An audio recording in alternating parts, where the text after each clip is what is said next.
Dans l'assemblée des saints, assoiffé je me tiens, que ton onction descende sur moi. Conscient que mon destin est dans le creux de ta main, que ton onction descende sur moi. Je suis disposé, assoiffé, que ton onction descende sur moi. Je suis disposé, assoiffé, que ton onction descende sur moi.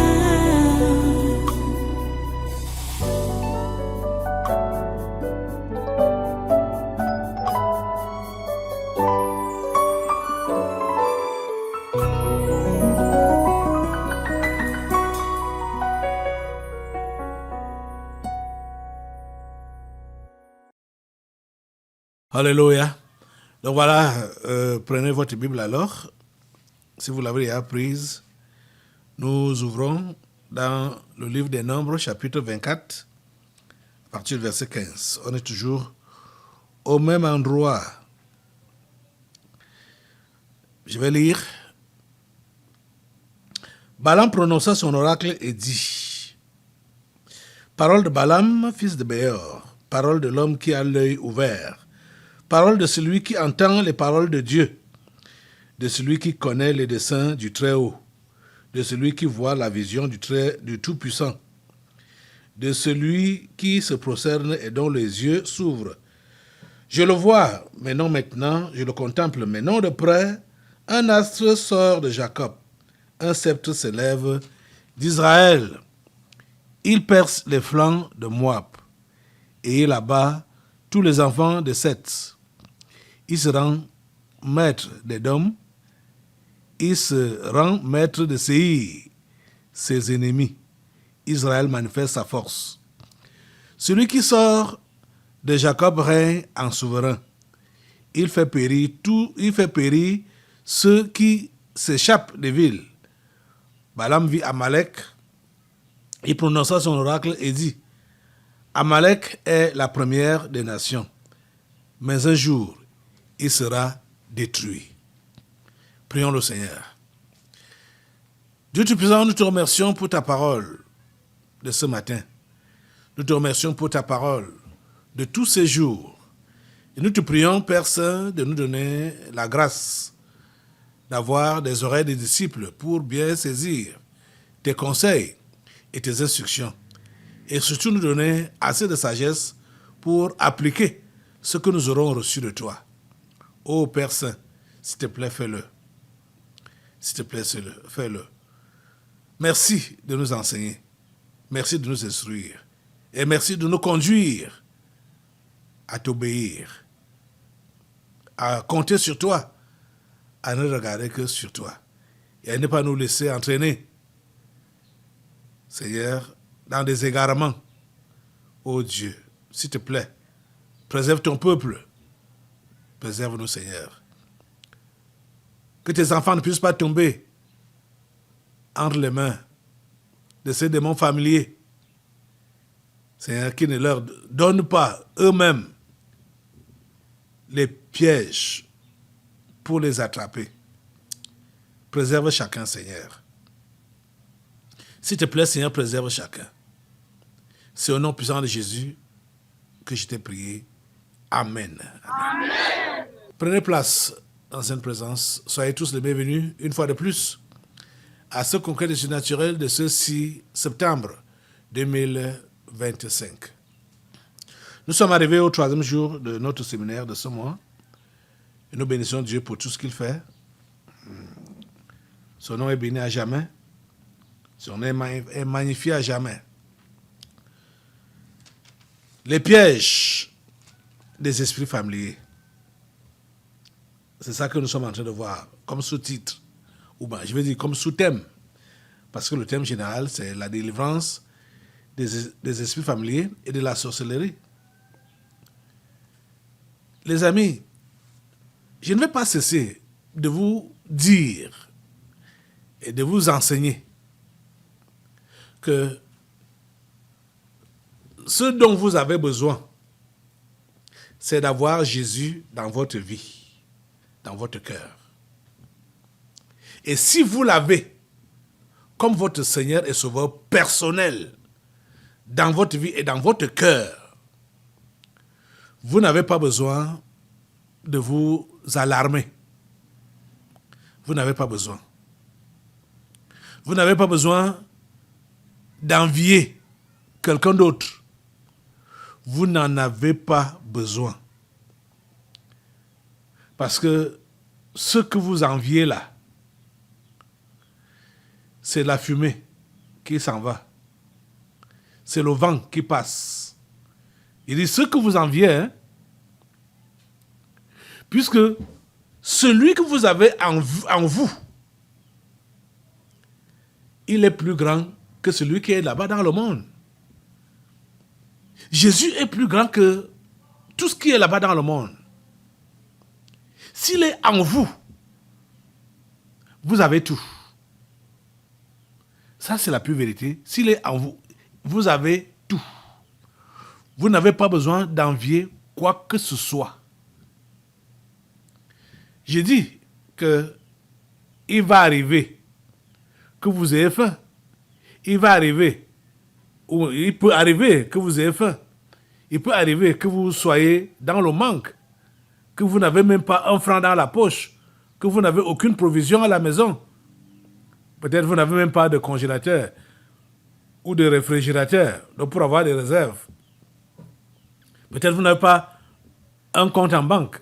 Ah, mais c'est que plusieurs ici là n'ont pas de compte en banque. Et surtout un compte qui est fourni. Cela importe peu. Quand tu sais que Jésus est dans ton cœur. Les amis, notre confiance en Dieu compte beaucoup. Hein? Parce que quand vous lisez, ou nous lisons les histoires de la Bible, ne pensez pas que ces gens-là étaient différents de nous. Ne pensez pas que c'était des anges. Non, ce n'étaient pas des anges. C'était des humains, comme toi et moi. Et Dieu a permis que certains humains puissent passer avant nous. Et ces humains-là étant ses amis, qui lui ont fait confiance et qui ont pu voir sa délivrance dans des situations très difficiles. Ce Dieu-là n'a pas changé. Sa parole nous fait comprendre qu'il est le même, hier, aujourd'hui et éternellement. Pourquoi est-ce que vous ne pouvez pas voir les miracles de Dieu dans votre vie? C'est parce que vous ne le croyez pas. Et c'est parce que vous l'avez limité. C'est parce que vous ne lui obéissez pas. C'est parce que vous regardez à gauche et à droite pour imiter les faux exemples que vous voyez autour de vous. Pour aller après les mondains, faire comme les mondains, faire comme les enfants du diable. Les enfants du diable, ils sont nombreux sur cette terre. Ils sont nombreux sur cette terre. Ce sont eux que vous voyez là-bas, rouler dans des grosses voitures, habillés. Ils s'habillent avec des habits qui coûtent tellement cher. Hein? C'est-à-dire, tout ce qu'ils ont, c'est extravagant. Et quand vous voyez ça, et surtout, vous pouvez constater que certains ont peut-être votre âge, ou même vous avez évolué avec certains d'entre eux. Vous voyez comment ils sont dans l'opulence. Vous regardez vous-même. Hey, Seigneur, je suis venu faire quoi ici sur la terre? Regarde mon camarade. Regarde ma camarade. Tu connais celui-là où? Tu le connais où? Peut-être quand vous étiez à l'école, il était ton camarade. Mais depuis qu'il est entré dans les loges, il est devenu enfant du diable à 100%. Il n'est plus humain. C'est déjà un ange déchu. C'est-à-dire, c'est la même chose avec nous, enfants de Dieu. Quand tu te convertis à Christ, tu te convertis à Jésus-Christ, tu lui donnes ta vie. tu deviens enfant de Dieu 100%. C'est comme ça aussi avec les autres là. Quand ils entrent dans les loges, ils deviennent enfants du diable 100%. Ils sont des anges déchus 100%. C'est le sang de Satan qui coule dans leurs veines, désormais. Parce que ce qu'on appelle conscience humaine là, ils n'ont plus ça. Ils n'ont plus ça. Cela est parti depuis longtemps. Hein? Quand eux, ils sont nés de nouveau dans leur monde là, la conscience humaine est partie. Ils sont devenus des esprits, des enfants de Lucifer en personne. Tu vas dire, ah, regarde, c'est mon égard là-bas, c'est ma promotion là-bas. Hein, regarde lui, là où il est, regarde le poste qu'il occupe, machin, pauvre de moi. Pauvre de toi quoi? Toi, enfant de Dieu, enfant du roi des rois. Chers amis, s'il vous plaît, écoutez-moi très bien. Écoutez ce message. Je sais que si l'Esprit de Dieu m'amène à dire et redire ces choses, c'est parce qu'il sait que plusieurs parmi vous, peut-être il reste soit 5 fils qui doivent être coupés encore, ou 4, ou 3, ou 2, ou 1. Parce que comme quand je dis les fils doivent être coupés, les fils qui vous attachent encore au monde là, peut-être il reste encore quelques-uns qui doivent être coupés. C'est pourquoi l'Esprit de Dieu est en train d'insister jusqu'à ce que tout s'écroule. Que le monde s'écroule. Que vous puissiez réellement voir le monde tel qu'il est. Le monde est odieux. Le monde est laid. Le monde est moche. Vous n'avez pas besoin de l'envier. Vous n'avez pas besoin de courir après ces choses. Mais c'est ce que vous faites. Et voilà la raison pour laquelle les démons familiers ont la possibilité de vous attraper facilement. Quand ils vont donc vous miroiter ces choses-là, quand ils vont vous montrer ces choses-là, vous allez facilement tomber. Regardez, les enfants des mondains, c'est eux que nous sommes en train de voir ici, c'est Ésaü. Ésaü était un mondain. Quand on voit l'exemple d'Ésaü et de Jacob, Jacob, enfant de Dieu, Ésaü, mondain. Et Ésaü a fait une progéniture de mondains. Et il n'avait rien à faire avec Dieu. Il n'avait pas le temps pour Dieu. Il n'avait pas le temps. Ils s'étaient engagés dans leurs affaires. Parce que vous savez que Ésaü, depuis son enfance, il était seulement quelqu'un du dehors. Il était quelqu'un du dehors. Toujours dehors. Et c'est là-bas qu'il apprenait les mauvais exemples. C'est comme ça que le mondain. Hein? Quand vous avez des enfants qui sont toujours enclins d'aller dehors, comprenez qu'ils ont l'esprit de mondanité. Ils sont possédés de l'esprit de mondanité. Ils n'aiment pas rester à la maison. Ils sont toujours dehors, toujours attirés vers le dehors. Ces enfants qui ne peuvent pas rester dans leur maison, même si ton père ou tes parents n'ont pas de téléviseur à la maison, tu n'as pas besoin d'aller dans les maisons d'à côté pour aller regarder la télévision. Tu vas apprendre quoi de bon là-bas. Tu vas apprendre quoi de bon là-bas. Il faut rester à la maison. Jacob était un homme de maison. Maison. Donc soumis à ses parents. Posant des questions à ses parents. Des choses de cette, les questions des choses de cette vie. Et c'est comme ça qu'il était donc instruit dans les voies de Dieu. Par contre, son frère, Ésaü, était toujours dehors. Et là-bas dehors, ce sont les manières de faire des mondains, des enfants déchus, qu'il apprenait et qu'il appliquait. Il a vécu comme eux. Il a vécu comme eux. Et quand c'est pourquoi je peux même dire ou penser que les femmes même qu'il a eues dehors là, les femmes étrangères qu'il a eues dehors là, ce sont ses amis de là-bas là qui le lui ont montré. Et quand un mondain va te montrer quelque chose, On va te dire quelque chose. Ce n'est pas quelque chose qui va te bénir. Hein. Ce n'est pas quelque chose qui va bénir ton âme. Ce n'est pas pour ta bénédiction.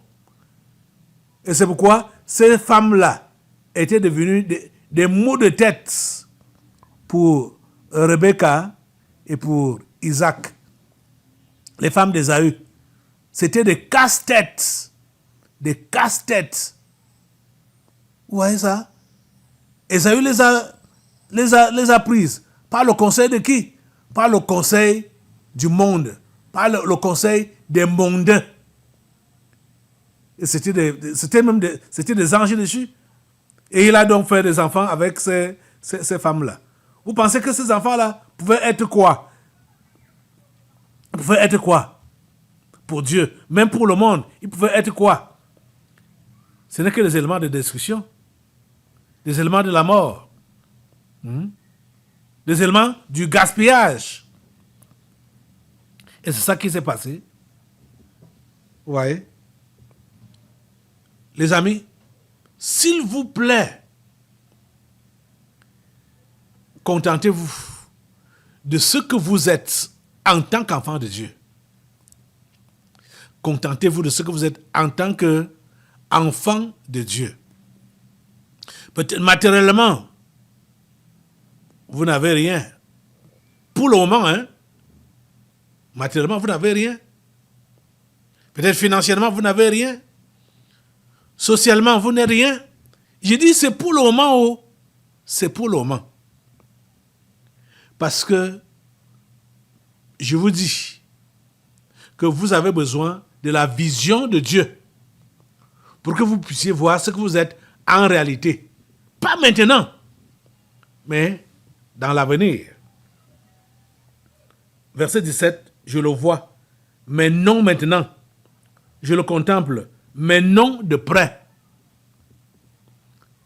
Vous voyez? C'est vous, c'est votre histoire. Hein? Si je reviens toujours sur ce verset, c'est pas c'est votre histoire.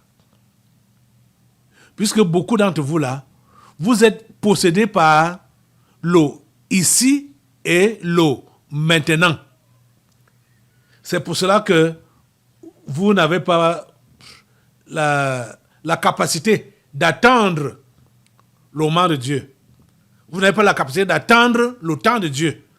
Parce que vous êtes possédés par l'eau ici et l'eau maintenant. L'eau ici et l'eau maintenant, c'est quoi? C'est l'esprit de précipitation. C'est ça qui vous possède. Pour vous, vous voyez que le temps passe, le temps passe. Hein? Vous vieillissez déjà, le temps passe. Hein? Vous êtes déjà âgé, le temps passe. Vous allez déjà atteindre la ménopause, le temps passe. Vous voyez? L'eau ici et l'eau maintenant. Si vous ne voyez pas ici et maintenant, vous ne croyez pas. Vous vous voyez donc maudit ou maudite. Vous voyez que Dieu ne s'occupe pas de vous. Dieu n'a pas votre temps. Vous voulez l'eau ici et l'eau maintenant. Je le vois, mais non maintenant. Je le vois, mais non maintenant. Je le contemple, mais non de près. Je le contemple, mais non de près. Ah. Je vois dans l'avenir. Je contemple de loin. Et tenez-vous tranquille. C'est comme ça qu'ont fonctionné tous les hommes de foi de la Bible. Depuis Abraham jusqu'à, je dirais, au dernier apôtre. C'est de cette façon qu'ils ont vécu. Voir de loin, contempler de loin, c'est comme ça qu'ils ont vécu. Regardez par exemple Moïse, qui a été le premier vraiment grand prophète humain que Dieu ait jamais connu et que la terre n'ait jamais connu. Quand il a fait sortir Israël de l'Égypte, de la maison de servitude, il n'est pas entré dans la terre promise. Dieu l'a fait monter sur la montagne et lui a fait voir de loin Canaan. Il dit, voilà la terre que j'ai promise à mon peuple d'Israël. ce peuple que tu as fait sortir de l'Égypte, de la servitude, ils vont entrer là-bas. Voilà ça là-bas. Voilà ça là-bas. De loin. En fait, c'était une image pour nous autres aujourd'hui. Pour que nous puissions comprendre que quand Dieu nous délivre, nous sommes même déjà délivrés, nous sommes déjà sauvés, nous sommes déjà ses enfants, mais ce qu'il a en réserve pour nous n'est pas encore là maintenant. C'est de loin. C'est de loin. Nous devons regarder de loin. Et concernant même Abraham, Isaac et Jacob, c'est la même histoire. C'est la même histoire. Dieu leur a promis Canaan depuis depuis Abraham, Isaac et Jacob. Mais ces gens ont vécu dans ce pays comme des étrangers. Ils n'ont jamais construit de maison. N'en parlons pas d'immeubles.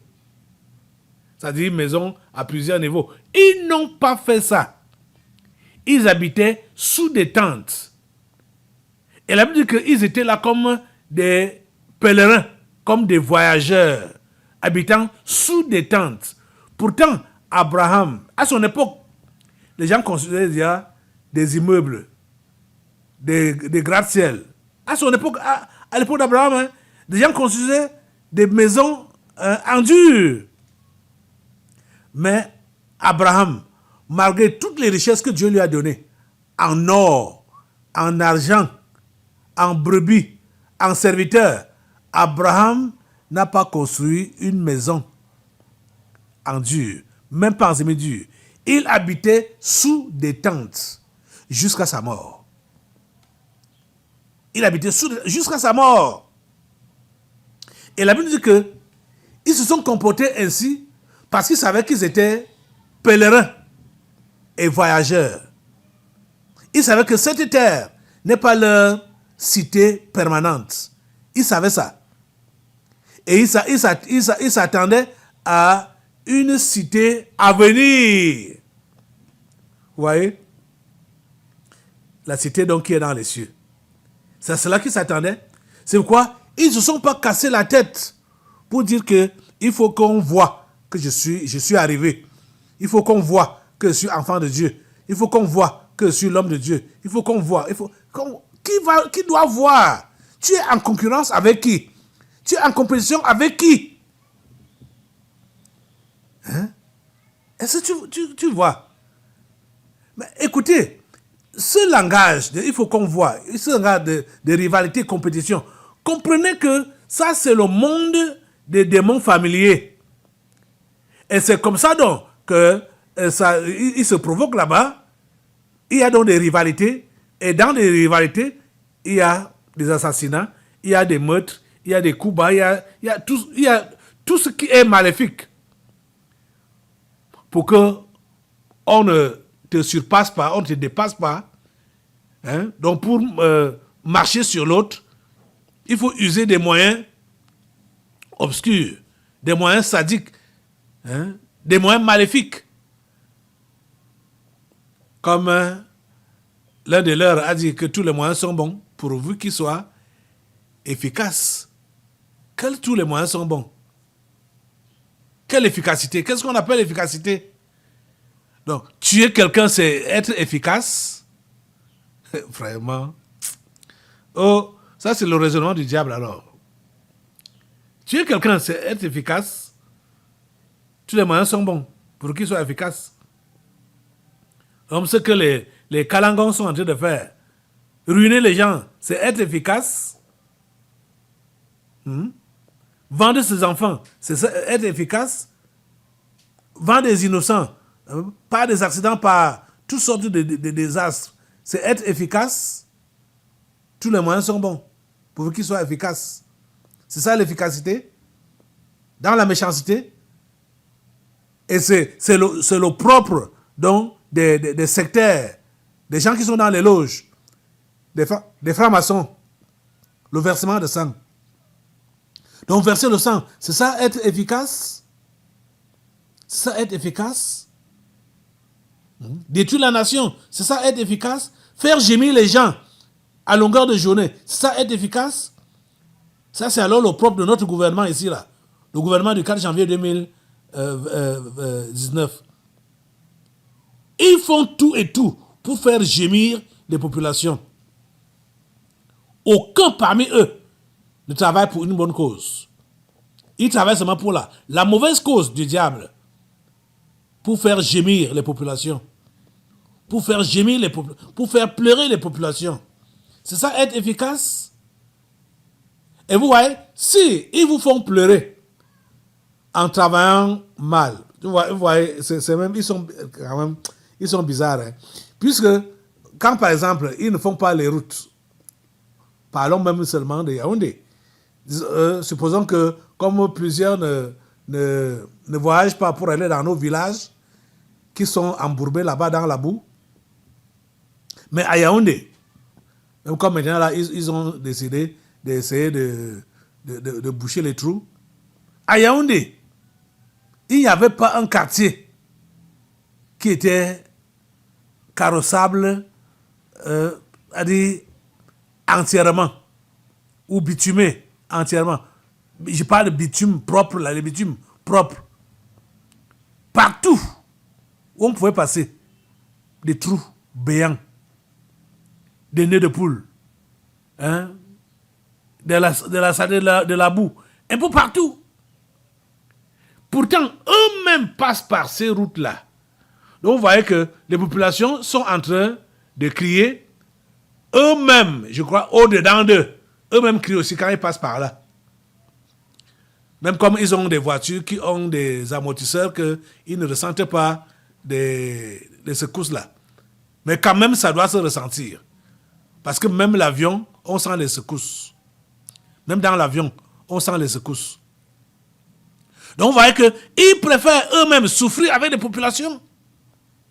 Juste parce qu'ils sont en train de remplir le contrat de leur secte.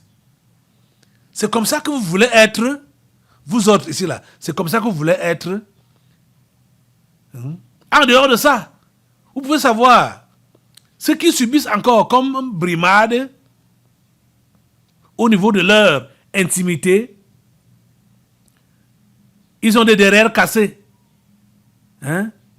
Ils mangent ce que vous ne pouvez pas manger. Oh mon Dieu. Ils mangent les cacas. Ils mangent les souris pourries. Ils sont soumis à des... C'est-à-dire... Comment c'est la brimade. Hein? Ils sont soumis à ça. Vous pensez qu'ils ont de la paix? Vous pensez qu'ils sont heureux? Vous pensez qu'ils sont contents? Ils ne sont pas contents. Tous ces gens qui sont dans les sectes, dans les loges, et ça ne manque pas dans les familles. Hein? Ça ne manque pas. Dans chaque famille, il y a des sorciers. Même s'ils ne sont pas dans la sorcellerie blanche là, c'est-à-dire dans les loges, telles que la franc-maçonnerie, Rose Croix, tout cela, ils sont des sorciers du village. Et les sorciers du village là, ils ne voient pas du bien. Parce que dans leur monde à eux, on leur a privé de tout. On leur a privé de tout. C'est-à-dire, vous allez voir ces sorciers du village là. Vous pouvez voir là où ils dorment. Oh Seigneur.